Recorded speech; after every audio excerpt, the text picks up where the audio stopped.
Philip was working hard in the yard. He was working by himself, as he usually did, and had gotten used to this. He had to work by himself because the Fat Controller still had to get him full-time help in the yards. The shunters before, Rosie and Stanley, were busy with new tasks. Philip was able to get temporary help from engines like Percy and Fergus, but Philip was still being tired out. The Fat Controller had finally been able to buy new engines for the yards, 3 to be exact. He was excited to tell Philip the news. "I'm pleased to say that I've been able to purchase 3 new shunters for you. Your work in the yard should be lighter now.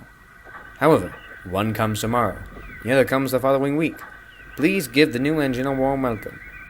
"Yes, sir. Oh, thank you, sir," Philip cried. Philip was up bright and early the next morning and in the yards waiting for the new engine. Suddenly he heard an unfamiliar whistle. Puffing into the yards was a dark green engine with 6 driving wheels and an odd shape. "Hello, I'm Hunter. It's nice to meet you." "Hello, Hunter. I'm Philip. Nice to meet you. I'm so glad you're here. Ever since the other 2 shunters left the yards, the workload has been too much for me. Come on, let's get started." And the 2 got straight to work. Hunter was a quick learner and was a great help to the yard. He was quite strong too and could shut many trucks together. Big engine looked impressed. "He swanks about showing off," complained Gordon. "I agree," added James. "James," retorted Henry, "you really shouldn't say something like that. You know, you're like that with your red paint." "Shut up, Henry!" However, their attitudes changed when Hunter did something unbelievable. One day, Gordon was going to pull the express. The guard's whistle blew, and he set off. But then, he suddenly stopped, and steam seemed to billow everywhere. "That's torn it. Your injector has failed. You won't be pulling the express now." But now there was another problem. There was no big enough engine to shunt him away. That's when Hunter stood in. "I could do it." The yard manager, a bit hesitant, arranged for it. Hunter buffered up to Gordon and showed his strength off. He pulled Gordon all the way to a set of points.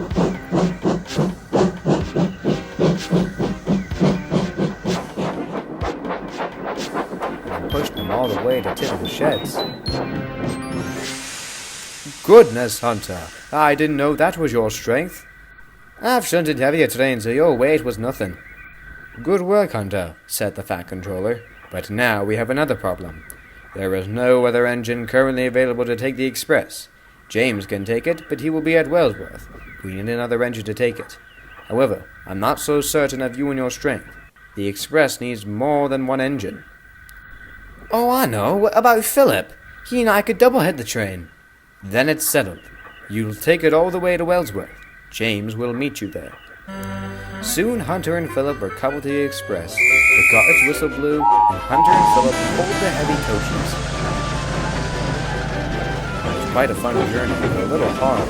The express was packed today, and the engines needed to put all their effort into the train. Come along, sang Hunter.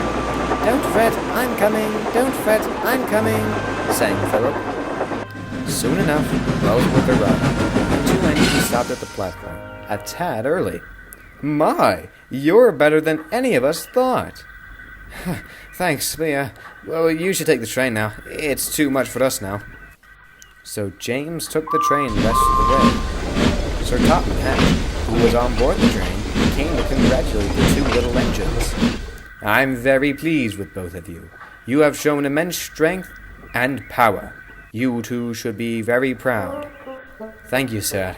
It just seems like my life on Sodor started, but it's definitely an interesting one." Hunter now works in the yard shunting trains for the other engines. The other two shunters arrive later on, but I mustn't say more, or I will spoil another story.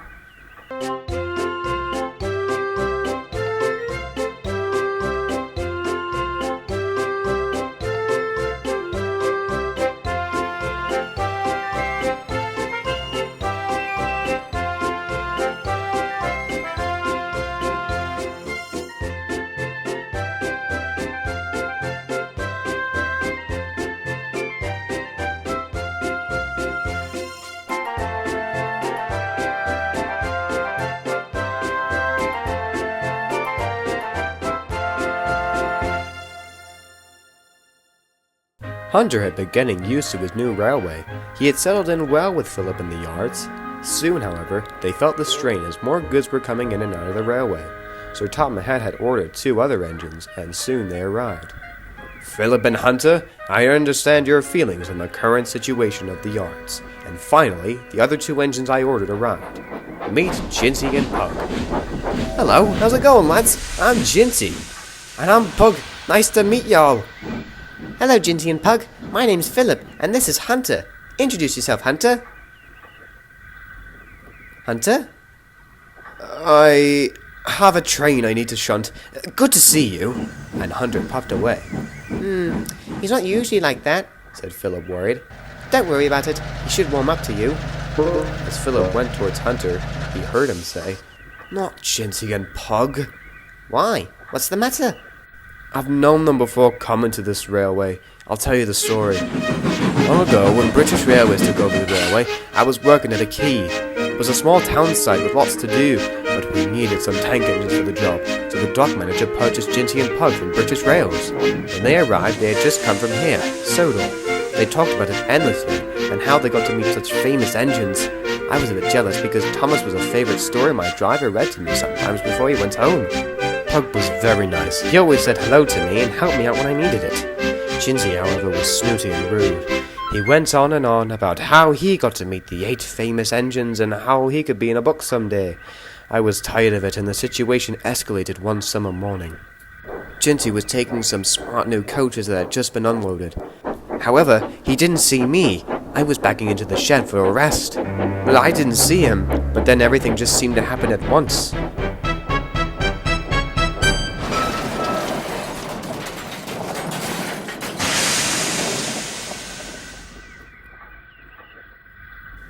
After the crash, Jinty was furious.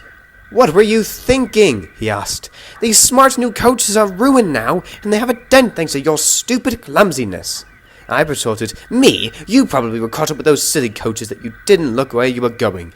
You LMS engines are all the same, always making up conclusions and boasting every chance you get. At that moment, Pug came to see what the commotion was about and was furious with what I said. The manager was furious with me too, and said when I got out of the works, I wouldn't be allowed back. He was with his word. When I arrived back, I was sent to the yards and was about to be scrapped, until a private owner bought me, one of my brothers, and my sisters. He sent me over here because he wanted me to have a fresh start. I'd take responsibility for my actions, and I just didn't think that Jinty and Pug would be in my life again. I hope that they'll forgive me. Hunter didn't know Philip was impressionable, and that when he heard the story, he was fuming. I'll teach those idiots a lesson, he said. Hunter was surprised. Philip, wait! You're gonna make the situation worse! But Philip had already gone away. Jinty and Pug were resting and waiting to start work when Philip came up to him. Hello again. Jinty, is it? Yes, hello, Philip. Anything the matter?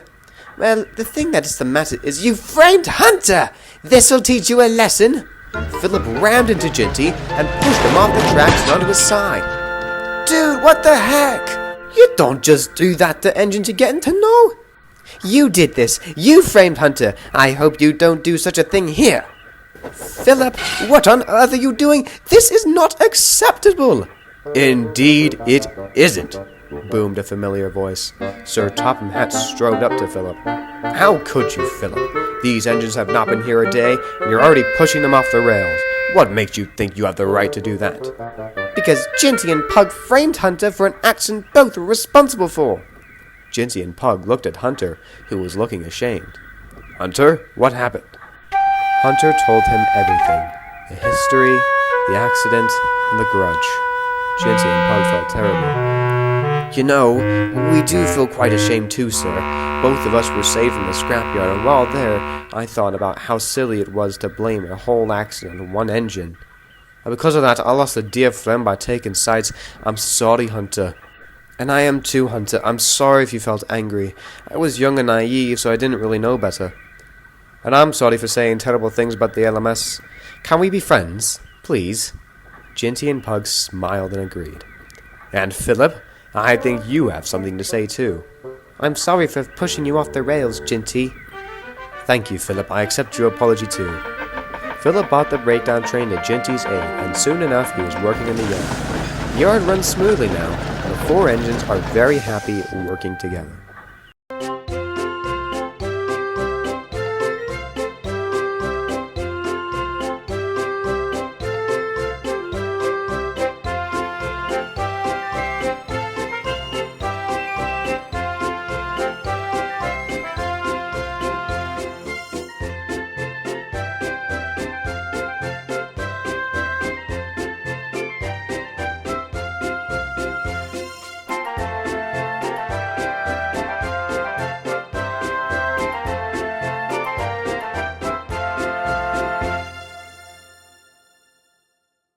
Ivo Hugh had just been built and was introduced to the railway in great fashion.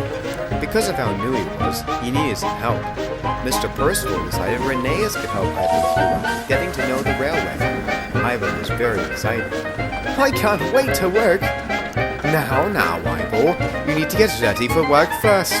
Fill up with plenty of coal and water, and then get our coaches. And make sure to buffle up nicely.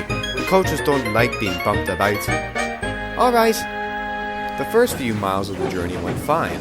However, as they progressed along the line, Ivo began to bore of Rheneas' advice. Look at the track, not the view. Alright, I know. They came to a part where the lines went down the hill. This line is very common for engines to be able to be runaways. If you ever see an engine like this, use your brakes to slow them down. Ivo didn't respond. Are you even listening? Yeah, I am. Ivo had had enough at the end of the day. That evening, Ivo Hugh backed down into the works. Rheneas had gone to the shed, and because he had had enough of the gallant old engine, he decided to sleep at the works with Duncan. Rheneas won't stop telling me what to do. It's getting annoying. Then if you want, you can get up early in the morning and take the train before he wakes up. Now be quiet and go to sleep. Duncan only meant this so he could get some peace and quiet, but Ivo Hugh took it another way. I'll do just that. The next morning, Ivo Hugh's driver came early to help start him.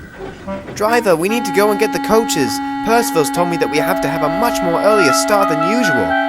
If you say so, said his driver, but we need more coal. Don't worry, I have enough. We just need to get to the station. All right then. So Ivo Hugh collected his coaches and started to puff along the line. I'll fill up on coal and water later, he thought. However, Ivo Hugh didn't have that much time to be able to stop for coal and water. As he continued on the journey, he started to go slower and slower, and the train became heavier and heavier. You're about to run out of coal, and you're almost empty on water. We'll have to stop and call for help.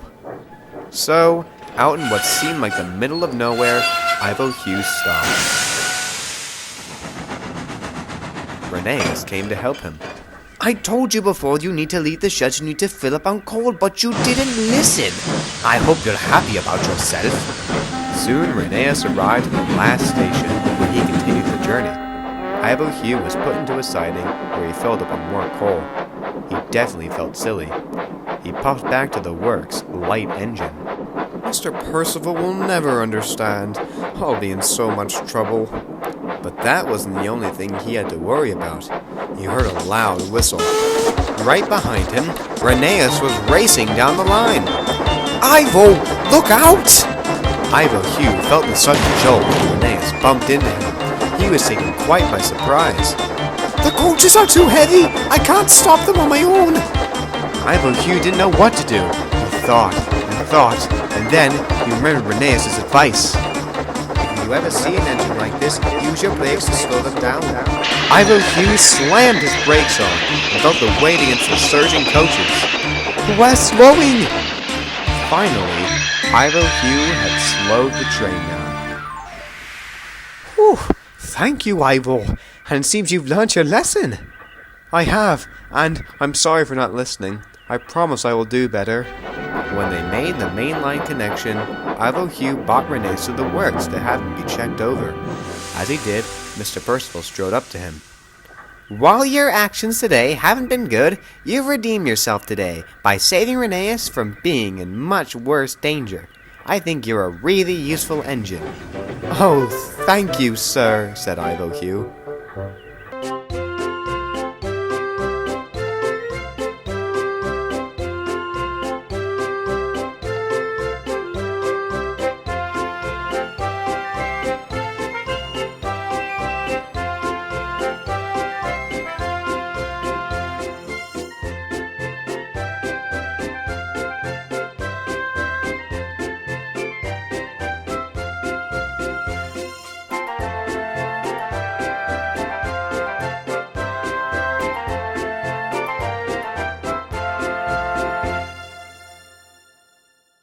The Skarloey Railway was getting ready for Christmas. The engines were being put on more trains than usual. As soon as they got back with one, they had to go with another. Of course, someone wasn't too happy about this. All this extra work, it's making me wheels wobble. Duke was especially happy. Christmas was always his favorite time of the year because it was the time he could spend with his friends.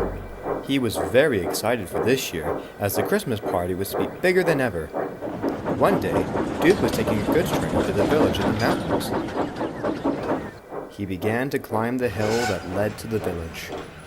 He was finding it very hard every year with his old age. Come on! Come on! His wheels were slipping on the icy rails, his sand was dropping, and his axles ached. And then there was a loud snap, and Duke rolled down the hill. Oh no! There was worse to come. Rusty was coming up the same line to come and see if Duke needed help. Then there was trouble. Duke, look out!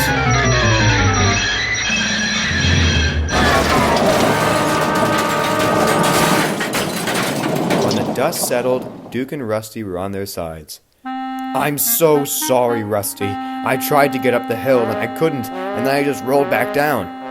It's all right. I hope the damage isn't too serious. However, he spoke too soon. The two engines were rescued and brought to the works. Rusty wasn't that bad. All he had were a few dents. The workmen were also sure that Duke could be repaired before Christmas, but before they knew it, there was some problems. Well, it turns out the parts will only be available after Christmas because it's currently very dangerous to move ships around the ocean. It means you won't be in service for a while. Duke was heartbroken. The others were too. They wished Duke could be happy and be able to celebrate with them. They all wondered how to make him happy. How about we take him somewhere he likes? Or maybe we get him something he likes. I think he just needs company. Those are all very good ideas. We could maybe combine them somehow. I think I've got it. And all the engines listened. Meanwhile, Edward was having his side rods replaced, as they weren't in good condition. He was able to speak to Duke during his visit. Hello, Duke. What's happened to you? It's bad, Edward. I've had a serious accident and now I need new parts, which won't arrive until it's safe for ships to sail again. Goodness me, I'm so sorry. Worst of all, I don't get to go to the Christmas party this year because of it. Well, don't dash your hopes yet. I promise you, those engines you work with are clever. They'll think of something. Have you had at least any visitors? No, we've been rushed off our wheels with work recently. It's probably going to get worse. So, am I basically your first? Rusty kept me company for one night, but that was about it. I see. Edward hoped things would improve for Duke. The next morning, as Duke opened a sleepy eye, he saw a small tree being placed. He saw Rheneas next to it. Rheneas? What's that there for? Wait and see. Duke was alone for the rest of the day. Everyone was very busy getting home and finishing up their work. When it reached night, it was cold and windy. Duke, still lonely, gave up. Edward was wrong. Those engines gave me nothing. Well, Happy Christmas, Duke. Just then, he heard a chorus of whistles. All the narrative engines puffed into the woods.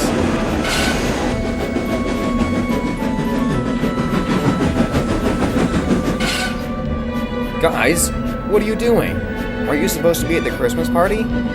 We couldn't leave our own Duke behind, so we moved the party here. Duke was very pleased. Thank you, all of you. I'm pleased to have friends like you. You guys are the reason why Christmases are always special. The engines partied the night away.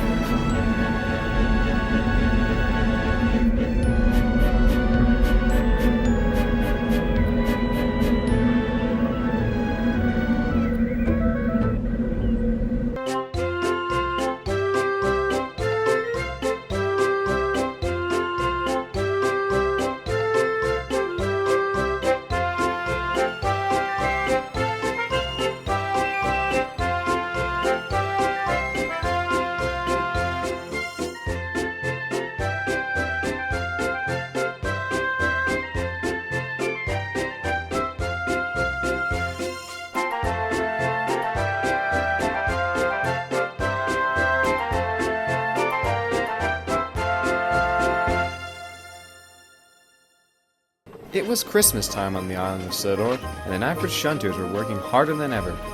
Recently, the snow had made the tracks icy, and in the morning, snow covered the rails.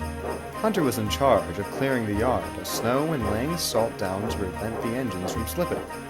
After that, the engines got to work and shunted the many trains that could have been delayed. Although Hunter worked hard, he began to tire of doing the same thing every morning and wish it was summer again. He was talking to Percy about it one morning. Nothing exciting ever happens around this time. It's just do this, then work, then go to sleep and repeat. I want it to be fun. Well, Bertie once taught me that excitement is surprising. You never know when you'll get it. And Percy puffed away. This got Hunter thinking. But his mood didn't change. The trucks were teasing him. Look, lads, I heard that Hunter now takes snow to steam up. What do you mean? Hunter looked in his bunker and saw that snow covered the coal in it. The trucks giggled. Hunter was cross. Shut it! I have no patience!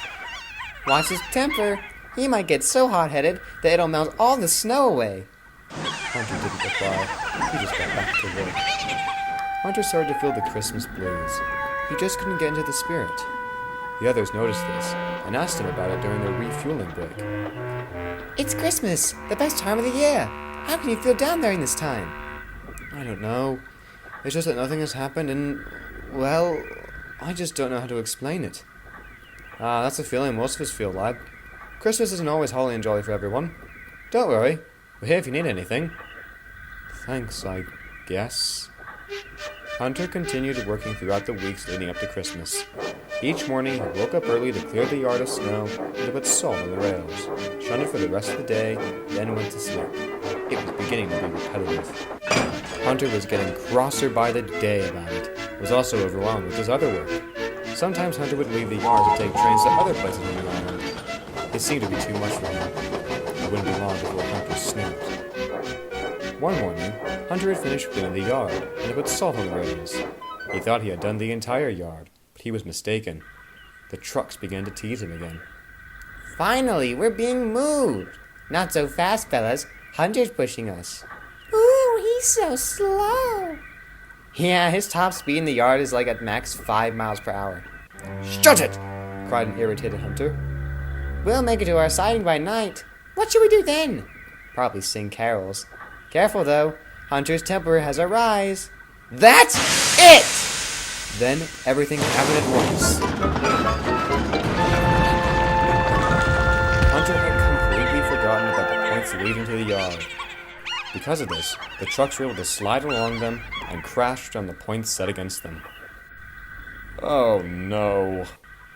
Soon the mess was being cleaned up. Sir Topham Hatt came to see Hunter. As you know, I am quite displeased with this accident, Hunter.